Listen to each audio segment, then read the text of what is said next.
In this video clip, we will learn about the relative humidity. In your syllabus, there is a discussion on the different forms and types of humidity. Now, the next point of discussion is concentrating its form and formation of clouds and subsequently the rains. One would appreciate the snowfall, rains and other celestial happenings which are formed through the concentration. Relative humidity is actually a ratio. Let us find out what is this ratio about. There is air around us. This air has a particular temperature. This temperature varies depending upon the location, the season and the time of the day. Suppose the temperature is 25 degrees. Then, according to the laws of physics, the amount of expansion of air at this temperature is decided. Depending upon the volume of the expansion, the quantity or the number of air pockets and capacity to expand are decided. Also, the volume of these air pockets and the number of microparticles accommodated in these pockets. Let us take an example of a rubber band and a ball. The rubber band will accommodate only one ball which will fit into the rubber band at a rest period. But when you stretch the rubber band, you can place 2 or more balls in the rubber band as the capacity of the rubber band to hold the balls is increased. As the air expands, the capacity to hold the vapor is increased. Suppose air at the temperature of 25 degree has a capacity to hold 100 ml of vapor, but actually there is only 50 ml of vapor in it. Let us perform an experiment. Take a transparent vertical vessel and fill it with water up to 50% of capacity. Mark at 10%, 20%, 30%, 40%, 50% and 60% and at the top 100%. The amount of water in the vessel is 50% of its capacity.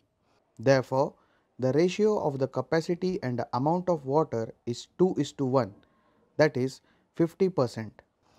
If the same is applied to vapor, it is relative humidity. When the relative humidity increases, the amount of vapor increases, but the capacity to hold or accommodate remains unchanged. When the amount of vapor increases, the relative humidity also increases. Now, I will add some more water. Now, slowly go on adding the water to 90% and stop at 100%. The amount of vapor is same as the capacity of the air to hold the vapor. This is the point of saturation, where capacity and amount of vapor is the same. The water will rise if I add a little more water to the vessel. If some more water is added, it will reach the state of supersaturation or oversaturation. Some more water and it will start spilling out of vessel. Condensation is the process when the vapor in the air exceeds 100% and it is exhibited in the form of fog, dews or rains, clouds and snow.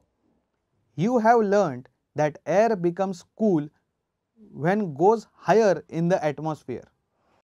The air close to the surface of the earth becomes lighter when heated. When cooled, it contracts, reducing its capacity to hold. Now, let us go back to the vessel and fill it with water.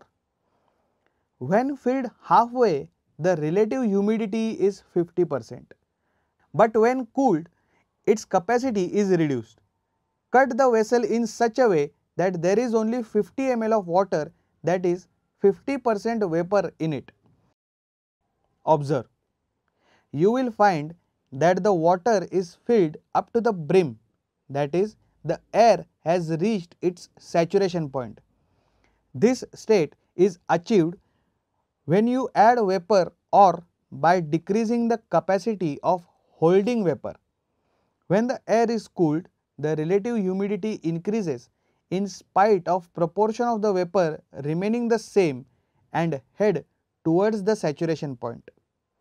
After reaching the point of saturation, it stops and becomes cool, releasing the vapor at higher concentration.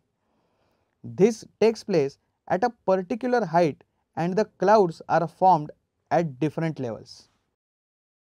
When you are traveling in a bus having a capacity of 50 seats and only 25 seats are occupied, means the bus is occupied 50%.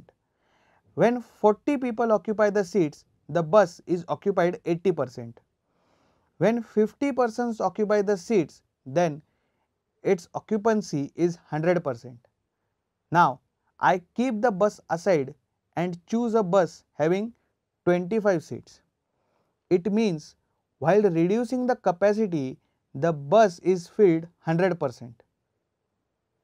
In this way, the relative humidity increases with the saturation and head towards the concentration.